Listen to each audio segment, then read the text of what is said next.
37th parallel on America's haunted highway, it's Pixelated Paranormal, your guide to the unusual and the strange.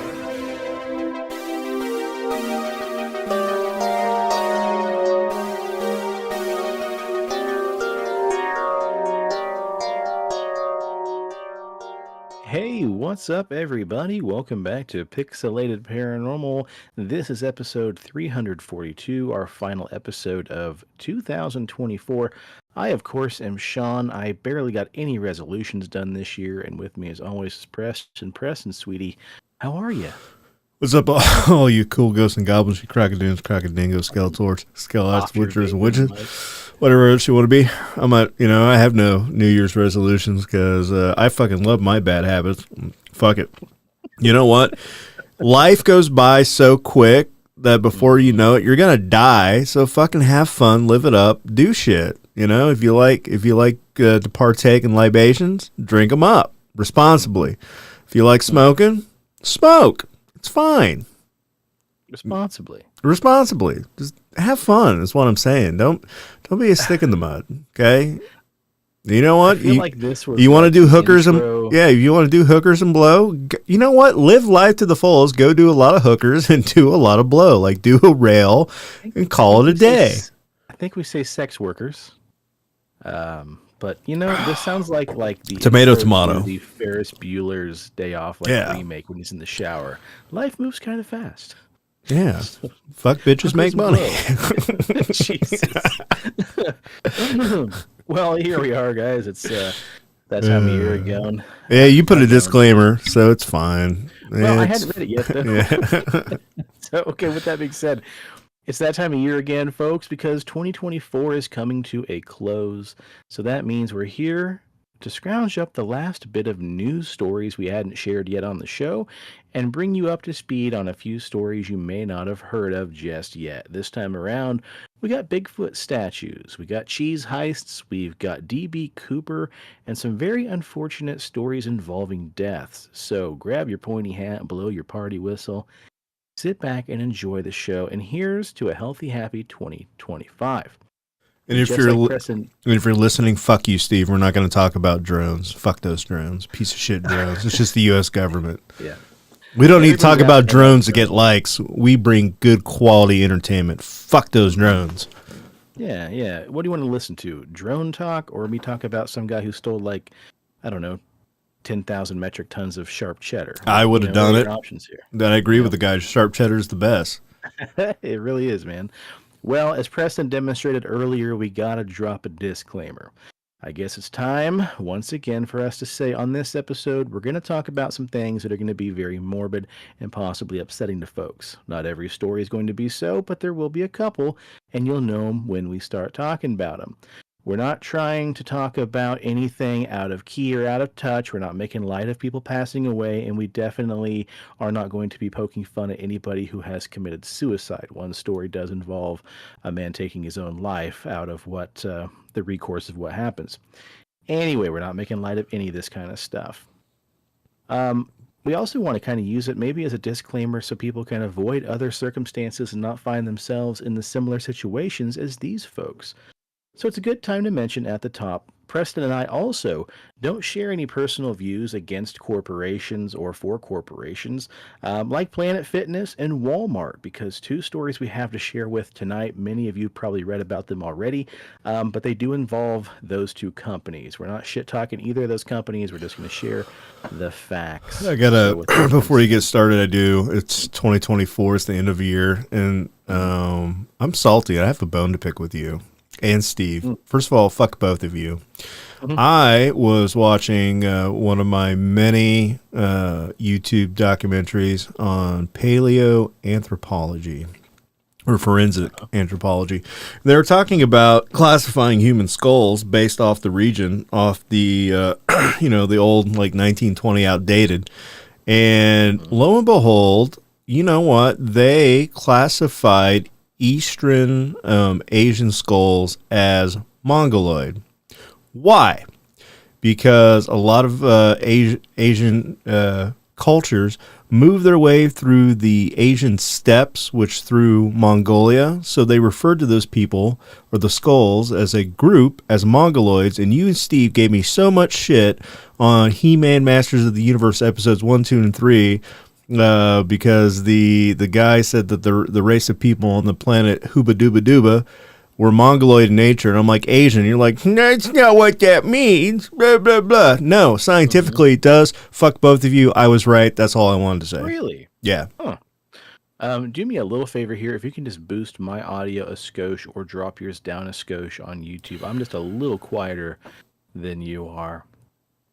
Yeah, I don't know. I thought we did talk about how that term did come from Mongolia, and the term Mongoloid was used as a very, very terrible slang towards the people of Asia. No, you and Steve made fun of me because you said it was like carnival, dummies and blah, blah, blah. So I just want to point out I was right. You were wrong. Well, I'm going to need you to be the... bigger man and let it go? Fine. Nope. I'm going to give you the burden of proof and have to have you find the episode where I said that you were wrong. Because I feel like we talked about it and circled back already. I don't think so. All right, check your audio now. See how that sounds. Okay, hold on, folks. Give me just a second.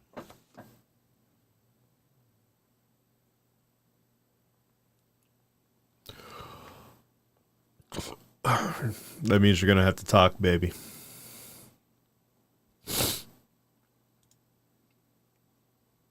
Yes, John, I have Mongolian beef, is what I'm trying to say with Sean. Yeah, we're good. I can mute it and listen to the live show, buddy, because there's like a 15-second delay. Gotcha. Yeah, there, super cheap. There it is. So, all right, cool. Well, first up in our news story roundup, how about something cheesy? Authorities in London have arrested a 63-year-old man in connection with the cheese heist of 2024, in which tens of thousands of pounds of high-value cheddar were stolen from a major distributor. London-based retailer and cheese maker... Distributor? What did I say? Distributor? He distributor. Distributor. I know.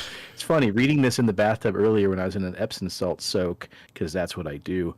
I hit that word and I was like, yeah, that'll be a fun one to say out loud.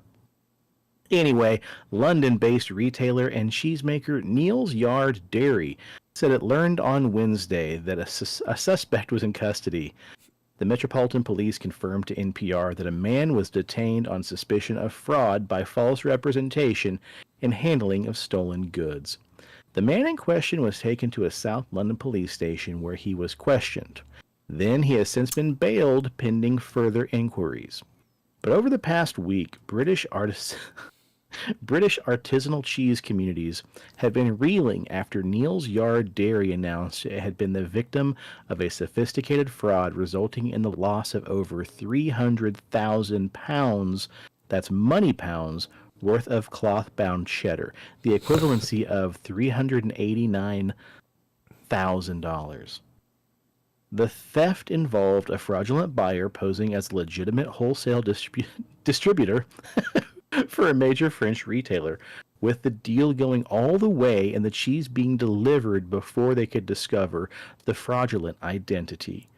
The thief made off with 950 wheels, over 22 metric tons, that's 48,500 pounds, of Hafford, Westcombe, and Pitchfork cheddar.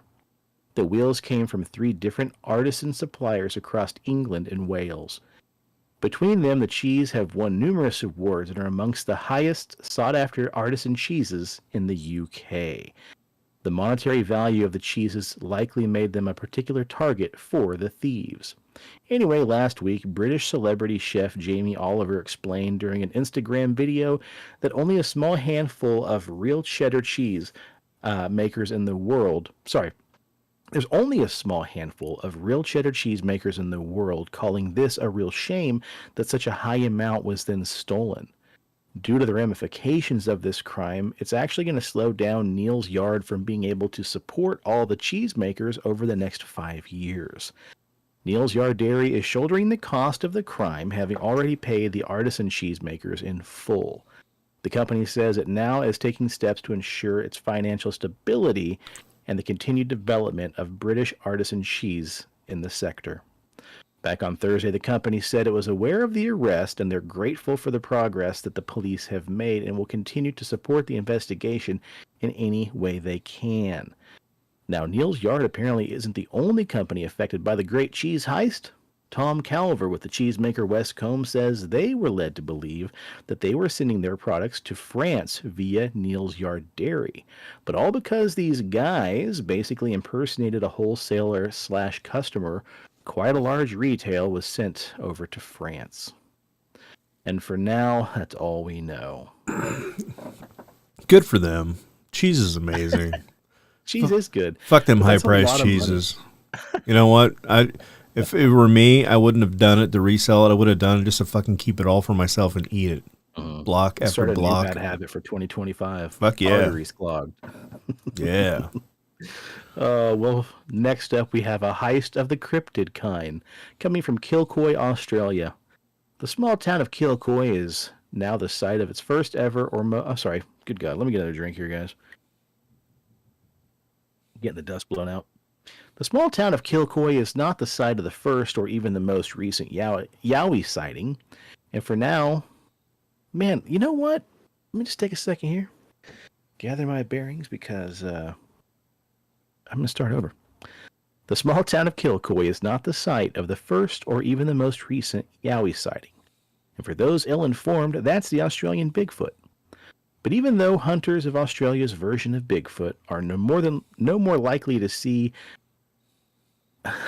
You know what's funny is you drink and you start talking like shit. I drink and I start talking better than what I normally do when I'm sober. It's like polar opposites, you know? I've had 3 sips of a cocktail. That is not me being anywhere near. Calm down, old man. Volume. 3 sips. Okay, here we go. Take 6. The small town of Kilcoy is not the site of the first or even the most recent Yowie sighting, and for those ill-informed, that's Australian Bigfoot. But even though hunters of Australia's version of Bigfoot are no more likely to see it there than anywhere else in the country's vast, rugged bushland, for decades, a vacant-eyed replica, a towering hairy beast has stared into the distance, standing atop a wooden plinth in the center of town for more than 20 years. As a monument to the astonishing encounter that took place over 45 years ago, the one that Tony Solano says he'll never forget. To this day, I'm still convinced. Take it to my grave. This guy hasn't spoken this story for 20 years, but he remembers it like it was yesterday. Back on December 28th, 1979. That is today. Today is December 28th. Anyway, Tony Solano and a friend, both 16 years old, spotted something scary and almost inexplicable in the woods. And they didn't know what it was at the time. But Solano said he and a friend were armed to the hilt during a camping trip on a private property near Sandy Creek, on a narrow waterway that winds almost 45 kilometers, that's 28 miles, through the region where they had hoped to be chasing and shooting some pigs. Suddenly, though, they both heard the sounds of branches snapping, and a terror surged through their bodies as his friend began to shoot at the unknown beast that stood almost 9.8 feet tall. Very, very specific. Good God, man. Last show of the year. Why not just fuck it all up? The bullets missed, and the boys spent a wide-eyed night beside loaded guns before leaving the campsite in the next morning. After steadying their nerves, they returned a few days later to their biology teacher to make a plaster cast of the massive footprint, and they posed for a photo with it for a local newspaper. And then the town went wild. Before long, Yowie branding was slapped on everything from spoons to T-shirts, and within a year, Kilcoy got its first Yowie statue, a sculpture carved from a single beech log hoisted onto a wooden plinth located in the center of town as a warning or a lure for curious onlookers. The wooden Yowie stood for decades in Yowie Park, even becoming a target for local trophy hunters who regularly showed up to lop off the giant wooden penis as a souvenir.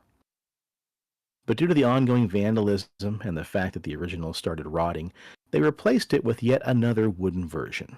which, wouldn't you know it, suffered the same exact neutered fate, and other people showed up, continuously lobbing off the wooden phallus. Why are you going to take Bigfoot's dick? I know. It's wrong. Well, they got wise, and they replaced it finally with a fiberglass gender-neutral statue. But in March of 2022, despite being securely attached to a heavy wooden base, the whole thing disappeared. In Kilcoy, the Yowie statue's theft made local newspapers, and a longtime mayor surrounding the Somerset region, Graham Lehman, who retired just this year, was quick to point fingers. You'd nearly say it'd have to be out-of-towners. I don't think any locals would have tried to destroy something of their heritage. The Yowie's been something that's been an icon to Kilcoy for such a long, long time. The sad thing is, though, the Yowie really set off a tourism boom in the town because visitors would come by to purchase Yowie loaf at a local bakery. At Yowie Park, they can grab a Yowie coffee near the training ground of the local Yowie football club. It's Yowie everywhere, so why would locals take a chance to vandalize Yowie Maui? Yeah, their own heritage. And up until a couple of months ago, the local Exchange Hotel even sold a Yowie burger at the bar. It'd be months before the Yowie statue would finally be located back on its plinth, but have no fear, because a figure was recently discovered, and it was discovered that it had been dumped into a local lake.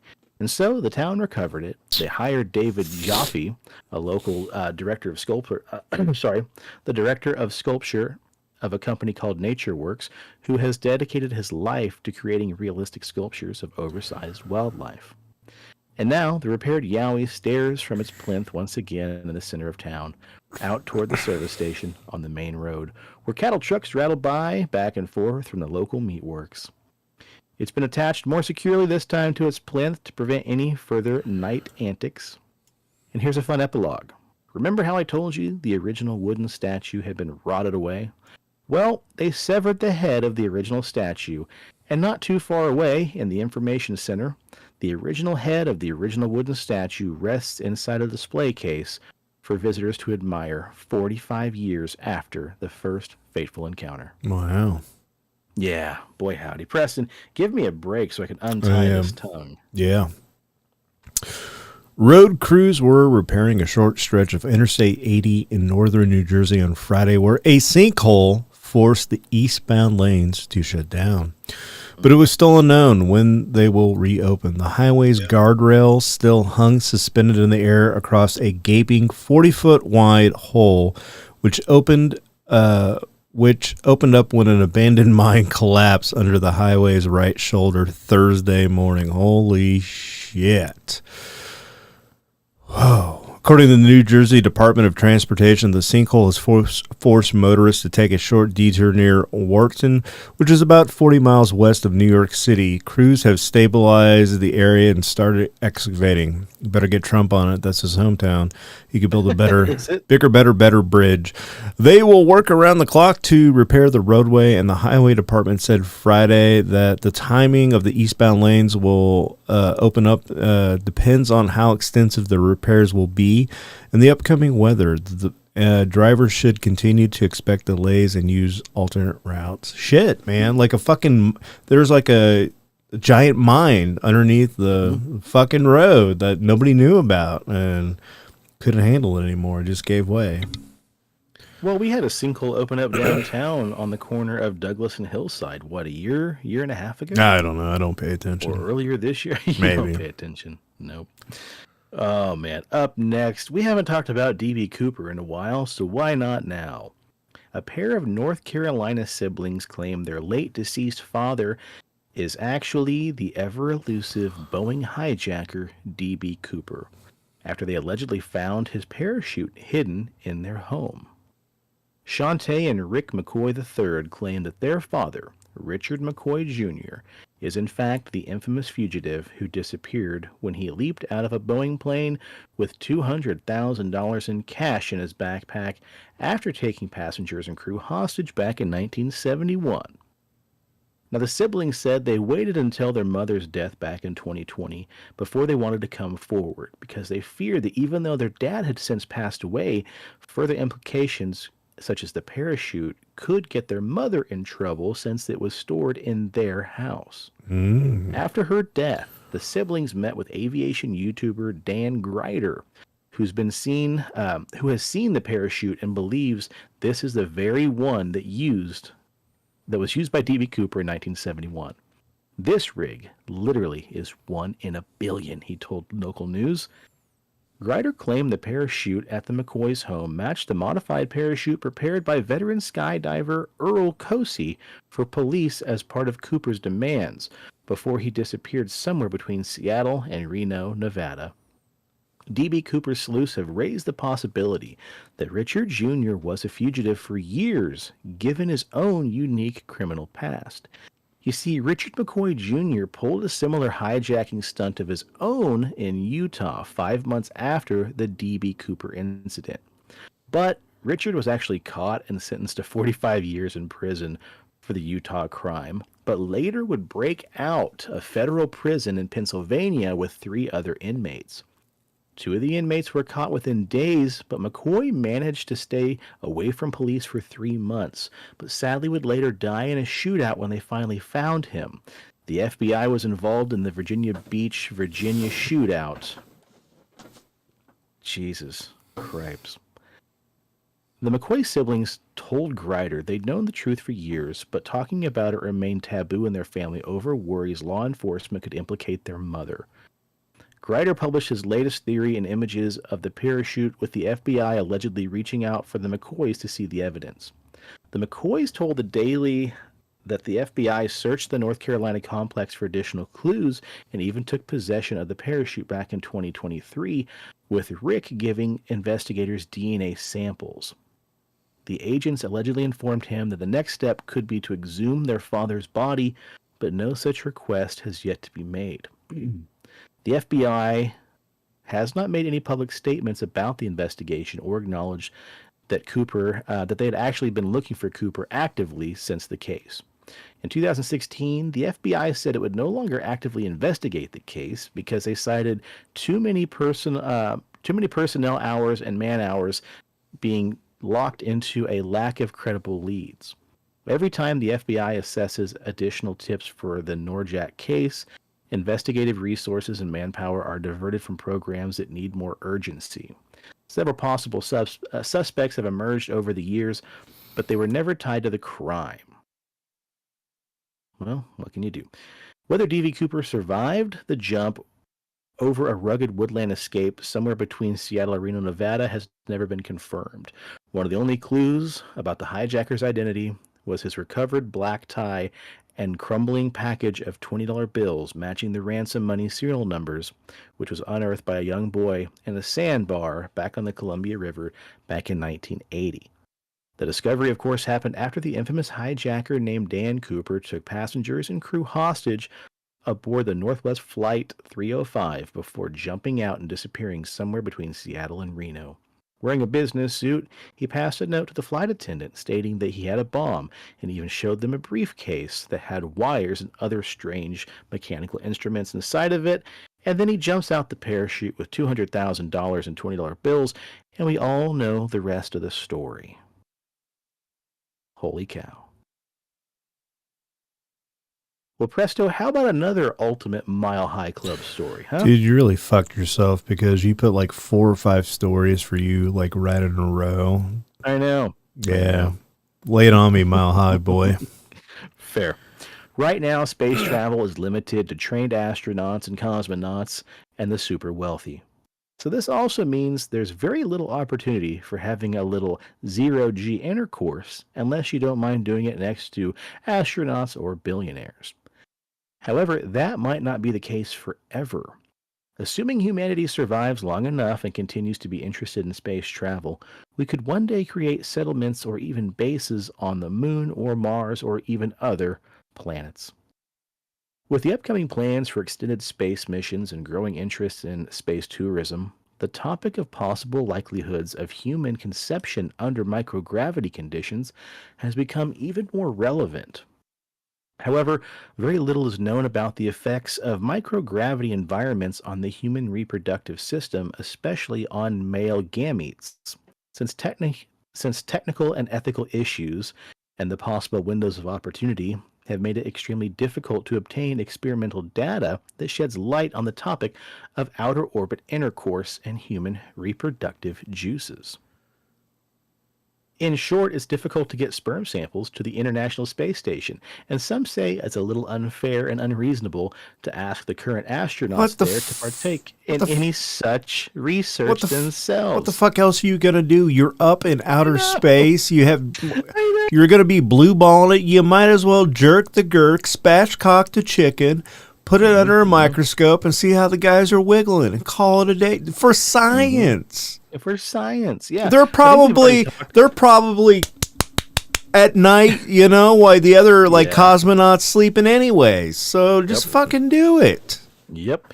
Yeah, there has been a lot of questions about what they do up there in their free time, but I think they've spatchcock the chicken. That's what they're doing. Spatchcocking the chicken.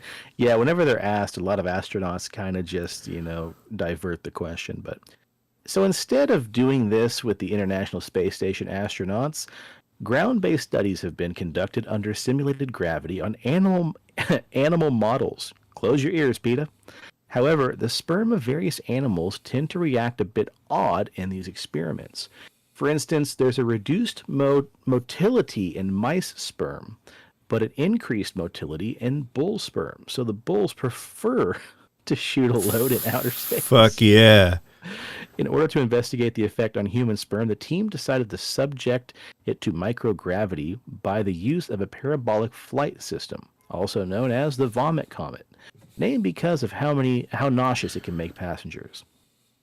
While low-cost and accessible parabolic flights are not perfect for simulating microgravity environments... Honey, how was your day at work? Well, basically I took a load of splooge up in the air and just... up and down to simulate zero gravity, Pretty much. Call me the cum pilot. The cum pilot.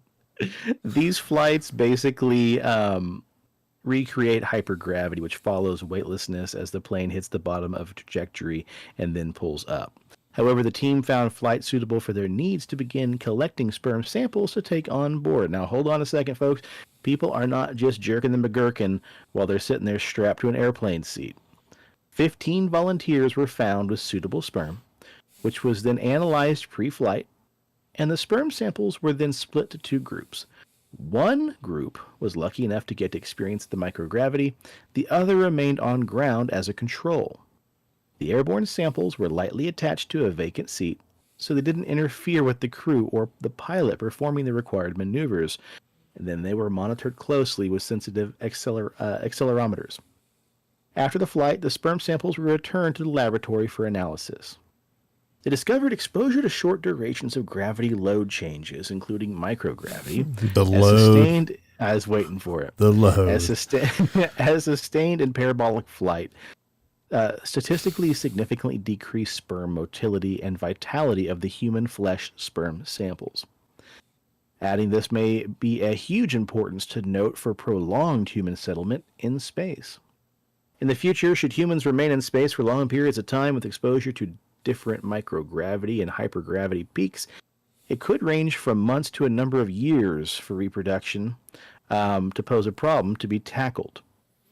The mechanism by which sperm motility was decreased remains unknown, with further study needed. Yeah, we're going to have to go back and do some more experiments. For science.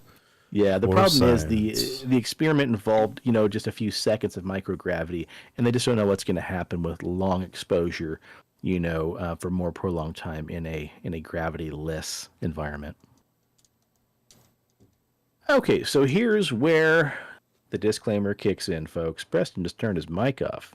Did I lose you completely, buddy? No, I just got to blow my nose real quick, and people don't need to see that. So. Are you doing some hypergravity experiments in there, buddy? I am. Fair enough. All right. Disclaimer. The next couple stories are kind of gruesome. Indianapolis police are investigating a bizarre death after a man was found dead in a tanning bed at a Planet Fitness gym, only to be discovered 3 days after going missing. Authorities would go on to identify the deceased man as Derek Sink, 39 years old. They said this remains to be an ongoing death investigation. Singh's family told NBC affiliate WTHR that he went to the tanning bed on November 8th. His aunt said they reported him missing the same day after not returning home. Singh had been wearing an ankle monitor, according to his family, which helped authorities discover that he never left the gym location. His family claimed that he was struggling with drug addiction, and a needle was found in the tanning room with him. A woman who entered the Planet Fitness on November 11th told the news that she and other members noticed a foul smell in the building that seemed to be permeating from the tanning room. Now, holy shit, did nobody go tanning for 3 days? Like, there was like a 3-day span where nobody was getting that golden tan? Or, they were, and he's over there fucking chestnuts roasting on an open fire, and they're just like, ooh, yeah. Sewage backup. Ooh, yeah, that's true. But you'd think, like, you notice some kind of viscous fluid dripping from it, or, smell something. And it's drying them out. It's drying them out. Like, that's that true. Heat, UV lights, dude. He's a crispy critter. Oof. So following Singh's death, Planet Fitness said it was deeply saddened by the passing of one of their members. At Planet Fitness, we have a robust operational brand protocol in place as the safety and well-being of our members is top priority. We're working closely with local franchisee to ensure they're upholding those brand protocols. No cause of death has been determined in the case. Yeah, that's straight out of Final Destination, dude. Yeah. Oh, boy. Oh, boy, oh, boy, oh, boy. Well, up next, guys, this one's kind of disturbing. A 19-year-old Walmart employee was found recently deceased in the store's walk-in oven in a Canadian location. She was discovered by her mother, who also worked at the same store. The teen was identified as Gurismaran Kaur, according to a fundraiser set up by Maritime Sikh Society in Halifax, Nova Scotia, on behalf of the family. Folks, we couldn't pronounce shit right in 2024. We sure as fuck ain't gonna do it right in 2025. On October 19th, the fateful Saturday night, the associate was found burned to death in a walk-in oven in the bakery. Halifax Regional Police said they were called to the Walmart located at blah, blah, blah, blah, blah, where the woman's body was discovered in a large walk-in oven belonging to the store's bakery department. She and her mother had worked at that store for 2 years. That evening, her mother tried to find her, and not after seeing her for an hour, she decided to try to call, with no avail. Her mother started to panic, as it's unusual for her not to switch on her phone.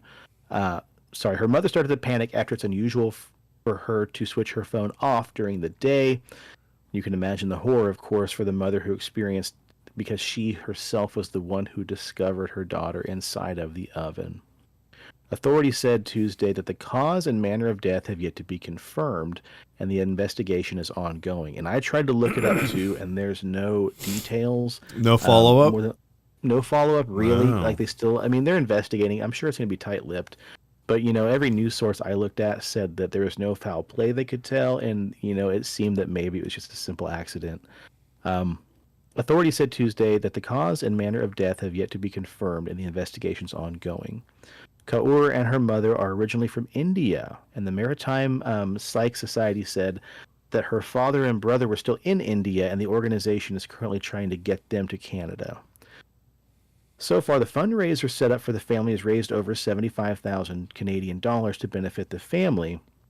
Walmart told NBC News Wednesday the store would be closed until further notice. The Nova Scotia Department of Labor, Skills and Immigration also issued a stop work order for the bakery and the piece of equipment. Well, yeah, clearly. I mean, I'm glad they made that, point, but yeah, clearly. Walmart said they're heartbroken and they have their deepest thoughts with the associate and their family. Authorities said the investigation was still ongoing and that it would be complex and involve several partner agencies. An investigation of this nature may take a significant amount of time, so police are urging the public to be mindful of sharing speculative information on social media. A Walmart spokesman, Amanda Moss, said, "Our deepest thoughts are with their associate and their family. Our focus remains on taking care of our associates, making sure they have the support they need. The store will be closed until further notice." Now the stop work order has been lifted by the Department of Labor, and the oven will be removed from the store and no longer be used. The department said its investigation is ongoing, but did not share further details. The website says the workplace investigation is involving accidents and fatalities can take up to 2 years to be complete. Holy cow, man. And here's the thing, like, I can say my own experience. I've worked in a bakery before. I've worked near fryers and ovens. And those things, the joke's always made like, wow, you could fit a whole person in here. And like, I've seen the way that people clean those walk-in ovens, and like, they tell you on all the training videos, don't get inside of it. And I mean, people get inside of it. You have trash compactors, and they say stay out of the trash compactors. And then, maybe somebody throws something in that they shouldn't have. What are you supposed to do, right? Like, you kind of turn the camera the other way, you jump inside the trash compactor. It's just really interesting that these OSHA laws are put into place because people get hurt. And every time you're like, that's a really stupid law, it's because probably somebody got hurt or they came very close to getting hurt. So, I mean, just kind of goes to show to be super careful. But, holy crap. Next story, suicide warning. A French man recently took his own life after a beard transplant that took place in Turkey was botched because it wasn't done by a plastic surgeon, but rather an estate agent posing as a surgeon. Matthew Vigier-Latour traveled to Istanbul in March for the transplant, which cost him about £1,300, a fifth the price of having it done in France. But the treatment saw him lose 1,000 grafts of hair while having 4,000 transferred from his head to his face. So basically just grafting from, his scalp down to his chin and his cheeks. Following the operation, the business student's beard was left irregularly shaped, growing at an unnatural angle and leaving it hedgehog-like. In addition, Mr. Latour, age 24, suffered severe burns after the procedure and was having trouble sleeping due to his discomfort. He later discovered the man who performed his transplant was not in fact a qualified surgeon, but an estate agent. As a result of the botched operation, Mr. Latour fell into a vicious cycle and suffered from dysmorphic disorders, a condition which led people to obsess over defects of their own appearance. A Belgian specialist who was attempting to correct the procedure said his scalp would never recover in the patch where the grafts had been lost either. Unfortunately, he ended up taking his own life 3 months after going to Turkey for the transplant. Mr. Latour's father is now campaigning to improve awareness about the risks of seemingly inexpensive health tourism. He said it would be a tribute to Matthew if his son's shocking experience could help prevent similar tragedies from happening. So, I wanted to share that story just because of that last little bit there. Like, number one, this is fucking brutal. Number two, like, let it be a lesson to everybody. If you think a price is too good to be true, especially when it comes to like medical procedures, you should probably do a little more investigation and a little more research, because odds are, I mean, we shared that story about that person doing Brazilian butt lifts and they're putting like cement into people's bums and all sorts of other botched surgeries, man. So that guy who had the penis transplant or whatever. Oh, holy shit. Well, dude, why don't you shift gears here for me and give this tired mouth a rest? Got it. The FBI created its own shitcoin. That's right. In May, the United States Federal Bureau of Investigation created a fake AI-related token to catch fraudsters engaged in market manipulation. The trap token, called Next Fund AI, was designed to act as a bait, targeting people engaged in fraudulent cryptocurrency activities, particularly pump and dump schemes. The FBI, masking as scammers, told traders they wanted help in manipulating the token trading volume to fool investors into believing that the NEXF was more popular than it was. At least 18 dipshits have been charged from the FBI's sting operation. The FBI may have engaged in copyright infringement as the source code it used wasn't licensed. Says the Ricky Law managing partner Charleston Ho. But the FBI would probably be fine if an action were brought against it in court, as the MIT license it used was broadly designed to give people broad rights to use the software. Up next, there's a reason why crazy stunts are best left to professionals. In a May 22 live stream gone horribly wrong, the Truth or Dare meme coin developer Miko made his friends douse him in isopropyl alcohol and then shoot fireworks at him to gain attention for his meme coin. The end result was a third-degree burn over his face and his body, multiple days spent in the hospital, and a hefty medical bill. Yeesh. The live stream quickly dump that coin now, buddy. that live stream quickly turned into chaos when Mikkel was hit with a barrage of fireworks, setting him alight as he screamed in pain. No shit, Sherlock.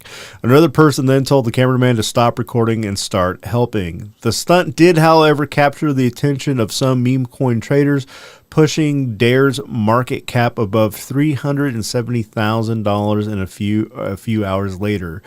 DEX screener data shows it reached a high of $450,000 about 2 weeks later, but since has tanked below $50,000. Over $3,000 was raised in an apparent GoFundMe fundraiser to assist Mikkel with his medical bills. He says he's no longer performing Truth or Dare stunts for his meme coin clout and is instead focused on improving himself and his relationship with God. I just want to make it out of the trenches like you. I just want to be happy and successful.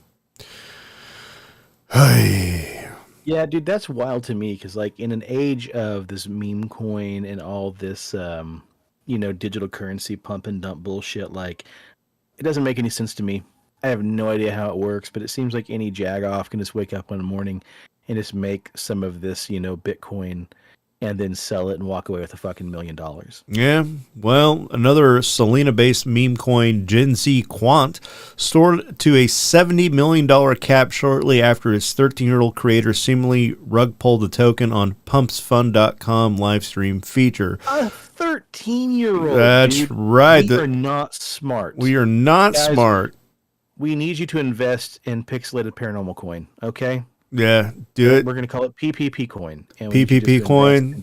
Invest. Get this. This little school-age fucker sold all of his 51 million quant tokens live for around $30,000 while he's celebrating on November 20th as the token plummeted. But other traders had the last laugh, bringing the token back from the dead and profiting massively at a near 77,000% jump, while the 13-year-old was left with his comparatively measly fortune. One trader made 2,140 times return worth, nearly $1 million on their quant investment. Quant soared to a high of 0.08 cents on November 21st with a market cap of over 70 million, but later fell to 1 million as the novelty wore off. Desc screener data shows. But it didn't end there. The kid created another coin called Sorry and reportedly dumped those tokens again, making over $20,000. Jesus. Yeah, all right. How about some fucking art news? Tron founder Justin Sun paid $6.2 million at a New York auction for an art piece consisting of a banana taped to a wall in November, which he has since eaten. I bought the banana, Sun wrote on Twitter on November 21st. Fuck you, not calling it X. This is not just an artwork. It represents a cultural phenomenon that bridges the world of art, memes, and cryptocurrency. Sun peeled back the banana skin and took his first bite in front of an audience on November 29th. To be honest, for a banana, which with such a backstory, the taste is naturally different from an ordinary one. Fucking idiots. Yeah. And last, the Hellcat crime organization showed off its humorous side when it hacked electronics firm Schneider Electronics in November and asked for a $125,000 ransom payment through one of two options: $125,000 worth of Monero coin or $125,000 worth of tasty French baguettes. To secure the deletion of this data and prevent its public release, we require a payment of $125,000 U.S. currency in baguettes, Hellcat said, according to a screenshot captured by Cyberscoop from Hellcat's Tor-based website, which has since gone offline. Failure to meet these demands will result in the dissemination of the compromised information. However, later, Hellcat apparently asked to be paid in the privacy-focused Monero coin, the currency that Piscus security researchers Husan Khan, I don't even know. I'm not going to be able to pronounce that. Anyways, how many fucking crypto news things did I end up finding? Oh, you found a lot, pal. Fuck. Anyways. You're such a tech bro. Yeah. Now we're done with that. On to England. June 2024, a gray wolf was seen eating deer in Gloucestershire, among other sightings. Over the past couple of years, there have been several reports of wolves seen in the forest of Dean. Following the recent article where a woman says she had seen a wolf running in with a herd of deer, wildlife expert Frank Turnbridge has documented other sightings which have been reported to him. Mr. Turnbridge, 76, from Postmead, has fairly regular reports of big cats emailed into him. Fuck yeah, love big cats. The best stories ever. We need to go bag one. However, he sometimes gets reports of wolves, wolverines, and even skunks. Frank said in November 2021, a man driving between Colford and Speech House, a man reported seeing a gray-colored wolf with black highlights eating a roadkill road deer in the grass verge off the road between the recycling depot and the garden center. The man had worked in rural Canada for years and had been out wolf tracking with the locals. He had seen and heard wolves, so he knew what he was looking at. A woman out walking in the forest of Dean was staggered to see a herd of deer being chased down by what she believes to be a wolf. She had expected to maybe see a wild boar or even a polecat, yet not for one moment does she expect to see a giant-ass fucking wolf just meters away from her in broad daylight. April Collier, 43, from Blackwood in South Wales, was away for the weekend in the forest with her partner and decided to take their fucking dog for a walk. And guess what? They saw a giant fucking wolf, too. She said, we were in the forest of Dean at Canop Ponds at the cycle track. It was the first time I'd visited the area with my partner and my little dog. I decided I was going to go up ahead and go out to the Veerders Trail. When I got near to the top of the track, about 10 deer were getting the fuck out of there and said nope. And yeah, I saw a wolf. There you go. I think we can boil this all down to one simple phrase, folks. Stay out of the moors. Yeah, stay out of the moors and fuck Bitcoin. Unless you're buying PPPP coins. Which I just got on NASDAQ, fucking whatever, the whatever you want to call it, the Wolf of Wall Street bullshit. Here, just folks, you better hurry up and buy it up now. PPPP coins have just jumped up 2,589%. Get them while you can. Pixelated Paranormal. Yeah, you got it. That's all. They're 5 cents now, but tomorrow it could be $2. It could be $3. $3, you never know. So it could be $15. Get it in and out. You can. Get it while you last. I'll tell you what, it's going to be the next biggest thing ever. It's going to be huge. Well, good shit, buddy. Yeah. Cheers. Happy New Year's. I am excited about stories to share next year, and in the meantime, you're not a big guy onto New Year's resolutions, huh? Like you just don't buy into it. No, I don't buy into it, dude.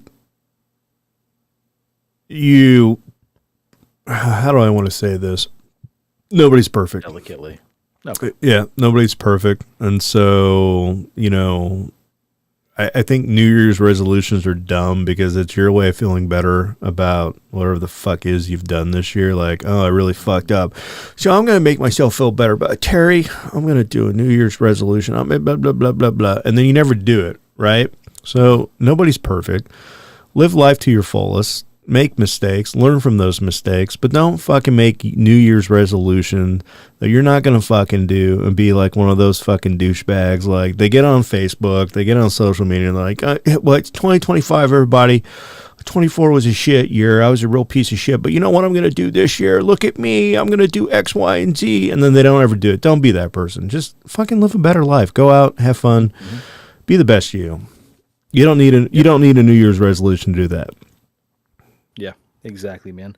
Yeah, this year I was going to try to lose 20 pounds. Didn't happen. But you had What I fun. did do- You had fun. I had fun. You had Yeah, fun. you got Good it, for man. you. I'm proud of you. Yeah, but what I did do is I set a personal goal this year. I wanted to read 30 books.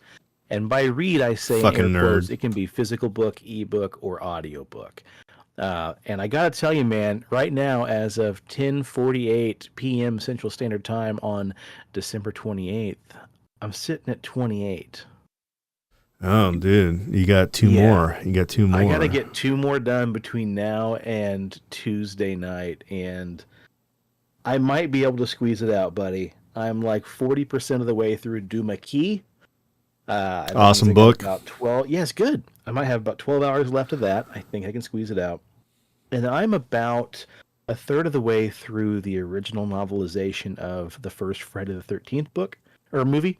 So there's a chance I may pull through and hit number 30 on like New Year's Eve afternoon. There you go. Yep, good shit. All right, man, talk to me. What do you got for me? 348 subscribers on YouTube. So we're getting there. Like, subscribe, share with all of your friends. We gained 1 more follower on Rumble last week, so thanks for that. I don't think we've gotten anywhere else. But look, if you need a beard, if you want a beard, if you want to have the best beard for 2025, fuck New Year's resolutions. You just want to fucking go out there, fucking bang it. Go over to BigDobsBeardBomb.com and use promo code PXLPARA for 20% off your order. Pick yourself up scents like Bay Rum, Fresh Citrus, Mint Classic, Sweet Tobacco, and Spartan. PXLPARA for 20% off your order. Get it all. Get it at Dobbs. Boom shakalaka. You might still be a piece of shit for 2025, but guess what? Your face is going to smell nice. You're not going to smell like a piece of shit. Yeah. In the Wichita area, stop by, see our dear friend Leslie and the rest of the gang, CD Trade Post, Pawnee, and Seneca, and stop by Paranormal.cafe for a delicious scone or paranormal-themed coffee.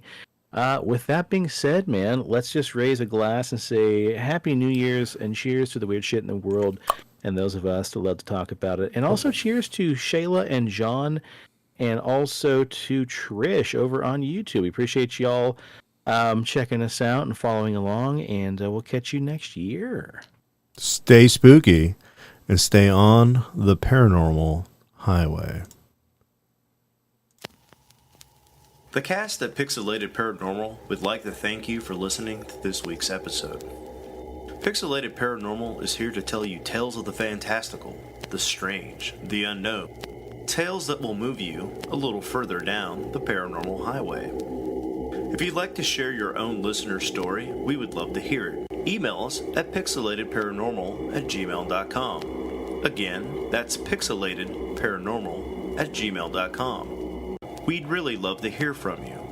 Again, thanks for listening to this week's episode of Pixelated Paranormal, your guide to the unusual and the strange.